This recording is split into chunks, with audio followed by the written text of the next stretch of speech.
What is your opinion about Safety Code 6 and Industry Canada's settings or their current standards that they're using right now? Safety Code 6 is grossly out of date. All right? It's based on heat, right? And needs to be upgraded. Yeah. So, and with all due respect, we need people like you. I'm not going to hide behind Safety Code 6. I've actually told that to the people, right? That and that was one of our consultations was with people that would say that this needs to be upgraded. Yes, you're absolutely right. Yeah. We agree on something. You're absolutely right. Okay, good stuff. My questions are, what I've noticed is with people expressing their concern about the health issues of the wireless revolution, what I see is the wireless smart meter is one more device that's going to be emitting radio frequency. So that's true. Yeah. So we've got deck phones, we've got cordless phones, we've got Wi-Fi, WiMAX, cell phones, cell towers, and now we're going to add a smart meter to it. Do you have a concern that we could be reaching somewhat of a saturation point with all the wireless radiation? I don't not believe that there is a saturation point. Okay. It's got to do with the wavelength, it's got to do with the duration, and it's got to do with the distance. So with the meters, those things will be for 1 minute on average, up to a maximum of 3. So the duration is short. They're not on 24/7. They are a long wavelength at the far end of the spectrum.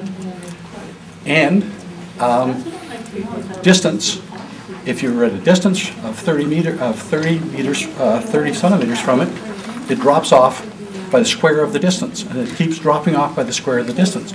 So what you're projecting is that there's this bombardment of ions going out there and scattering all over the place. What's actually happening is they're going like this, zoom. So you're assuming that there's a huge increase. There won't be. And I think we'll be able to show that. Hydro is adding up all these microsecond bursts of energy, which are only fractions of seconds. And they add them all up together, and it comes to 2 or 3 minutes a day. And they say, on average, we're only transmitting 2 or 3 minutes a day. When in fact, they are transmitting every couple of minutes at a fairly powerful burst of energy. And do you know anything different about that? No. The answer is I can't debate that with you because I do not know. I do not know the specifics. So the answer is I can't debate that with you. Okay, so as it stands right now, because I have tested it, I have tested a meter, and that is the fact as it stands right now that the meter does transmit all day, every day. Now what I'm asking you to do is find out for sure, okay? And we will, but remember that these meetings were set up because of the RFP meeting, and we came here to try to find out from you people what the questions were. That's one of the reasons why we're taking the questions, is that we want to know what you want to tell us. The same thing in Victoria. We want to listen, so you're now telling me that this is this. Yeah. We'll get you an answer for that question, okay? Because that's a fair question, and we'll get you an answer for it, and we'll get our technicians who will know what the meter that is being purchased has, and we'll be able to give you that answer. Yeah, you know, there's so we're not trying to hide something here. Okay, no, fine. Here, and the answers will go on the website.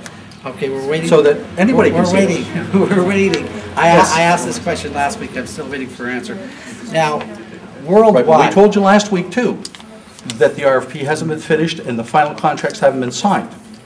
And Fiona told you tonight that somewhere in the next 4 to 6 weeks. And so we're at a disadvantage, and we recognize that. But we're willing to listen. Okay. And get the questions. All righty. I appreciate that.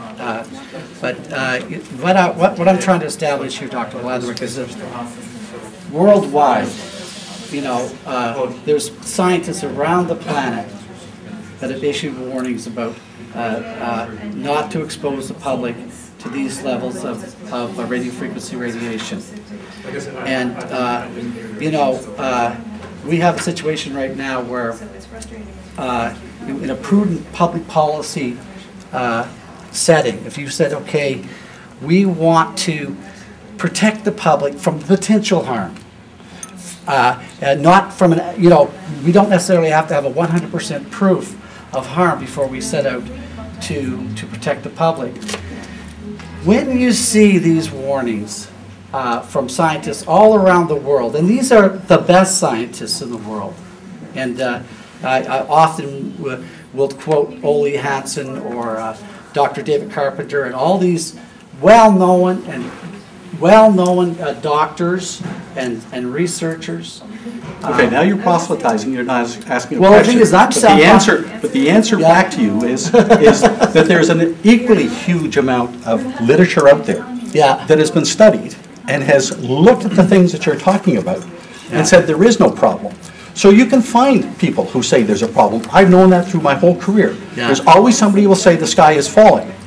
But the literature that BC Hydro relied on, the literature that they have looked at, the literature that has been in the public domain for a long time, from journal-tested articles, from the experts that we think are true experts as well, those are the ones that we have relied on. And so anytime you have a change in technology, you will have a group of people, and some of them very, very educated people. Some of them I actually know, and they'll say, this is what's going to happen. The answer is, that's not what the rest of the literature shows.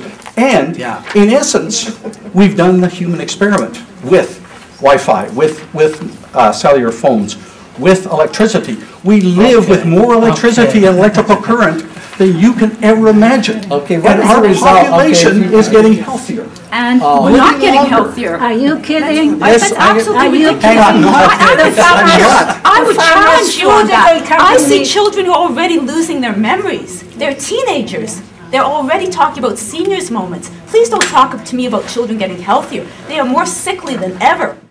We as doctors know that. We've seen them.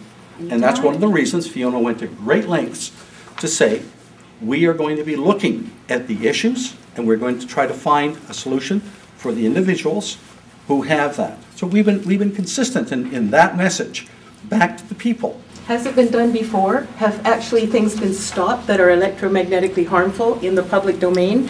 Like, I don't see anything with all these things you brought up, all these experts with all their findings on electromagnetic radiation damage to health. I haven't seen people say, we're recalling this product because it's causing... Right, because none of that stuff scientifically holds up. No, it's because it's tested in science. I just want to get to my Health question. Canada is in business. My question is this. Industry Canada is in business. We could argue about proof all day, can't we? But the thing is about this is that in every other area, I know that I think you were a proponent of banning the use of tanning beds for teenagers, and you're asking... Yes, known cause, skin cancer, known. Yeah, and the thing is that how much evidence did you have that showed that this is causing skin cancer? Firstly, how much evidence did you have to have? Say, for instance, if I were to bring you that amount of evidence, would that be enough for you to say, okay, maybe we have an issue here? You know, well, would that be enough? You can give me all the evidence you want, and I will look at it. That's what I've been doing. I've been talking to Dr. Kerry Crofton. I've been talking to several other people, because one of the first things I've said is, you tell me from your standpoint, what are the problems? What are you reading, and what are you worried about? So that I can look at that and balance it. But I'm telling you also that I'm also looking at the other side of it, and that side of it isn't showing.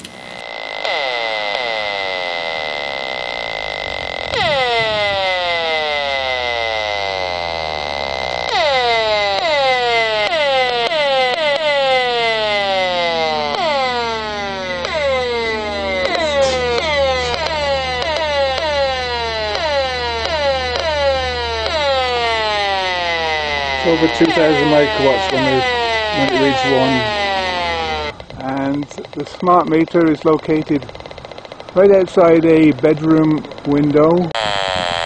Voici les nouveaux compteurs intelligents d'Hydro-Québec qui permet de faire des relevés en tout temps, à distance.